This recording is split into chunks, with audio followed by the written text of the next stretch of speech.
Evangelija pagal Luko 10 skyriaus 25-37 eilutė, tai Evangelija geroji žinia kiekvienam iš mūsų ir tuo pačiu štai pirmas šios dienos namų darbas. Klausimas mums: ką turime daryti, kad laimėtume amžinąjį gyvenimą? Ar tokį klausimą užduodame kiekvieną dieną, ar tik per šventes? Nesakiusi šitą klausimą, turime riziką ir gan didelę, kad dieną nugyvensime ko gero nepilnai, galbūt neišmintingai, gal pridarysim kvailysčių, nuklysim nuo kelio. Todėl štai, kai Jėzui uždavė šį klausimą, jisai, aišku, kaip tikras mokytojas į klausimą atsako klausimu: na, o kas parašyta įstatyme, kaip skaitai? Na ir tas įstatymo mokytojas turėjo kaip mokinukas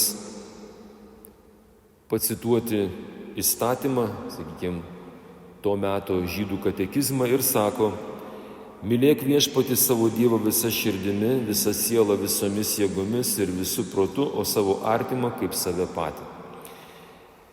Atsakymas buvo užskaitytas, jam buvo parašytas labai geras įvertinimas. Jėzus pasakė: gerai atsakei. Viena detalė. Tai, kad tu žinai, tai dar nereiškia, kad būsi išganytas. Tai daryk ir gyvensi. Ne tai, kad tu tiki ir būsi išganytas, bet jeigu tikėjimo nepritaikysi praktikoje, be reikalo mokysi, galbūt be reikalo vaikštai į tą bažnyčią, ir tada Viešpats labai gražių palyginimų mums primena, kaip tai pritaikyti praktikoje, kad laimėčiau amžiną gyvenimą. Ir istorijoje žinote, tas žmogus, kuris keliauja iš Jeruzalės į Jerichą, jisai užpultas, sumuštas ir paliktas pusgyvis. Ir klausimas buvo: tai kasgi artimas yra tam sumuštam žmogui, tam paliktam vienatvėje, paliktam mirti? Puikiai įstatymo mokytojas irgi atsako ir į šį klausimą. Sako: tas, kuris parodė jam gailestingumą. Mūsų šios dienos užduotis, o gal net ir viso gyvenimo užduotis, padaryti, kad ši švento rašto vieta taptų mano gyvenime realybė. Kam šiandien galiu tapti artimu? Tas, kuris parodė jam gailestingumo. Esame pakviesti, mūsų pašaukimas parodyti gailestingumą, ne kad kiti man būtų artimi,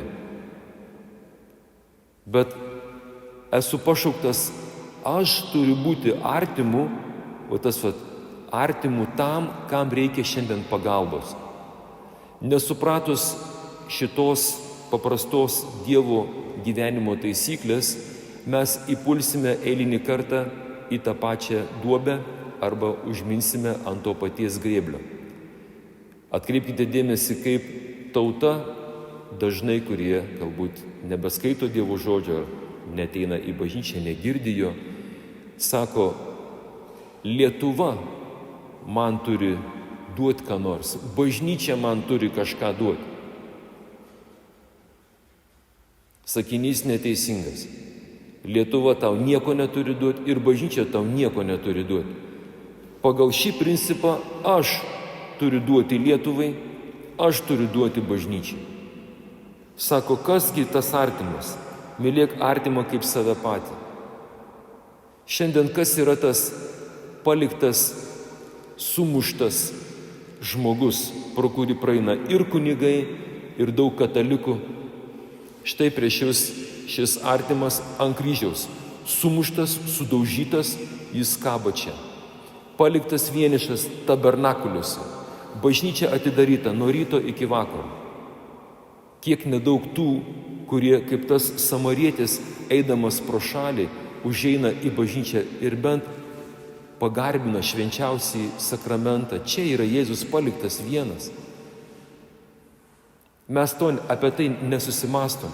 Jėzus labai aiškiai paprašė, kur jis jaučiasi. Jis taip ieško to, kad mes taptumėm jam artimi. Dievas tai tapo man artimu. Bet ar aš Jėzui tampu artimu?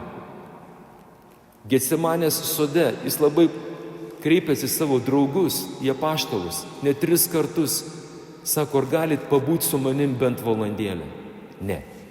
Prie telefono galiu, plepėt galiu, ką tik norit galiu, 24 valandas per parą nerandu net valandėlės aplankyti sumuštą, apleistą, o štai mūsų viešpatį Jėzų. Nežinau, kiek turėsim dar galimybės, bet kol yra šansas, išnaudoti. Ateis dienos, kai bažnyčia taip nebus atidaryta. Ir tada raudosim, sakysim, Jėzus, vot ką būčiau žinojęs. Žinai. Ir papasakokit tą palyginimą kitiem broliam ir sesėm, kurie galbūt šiandien negalės ateiti į mišias. Štai tokia nuostabi geroji žinia šiandien, kad turime šansą pakartoti gerojo samariečio žygdarbį. Amen. Aleliuja.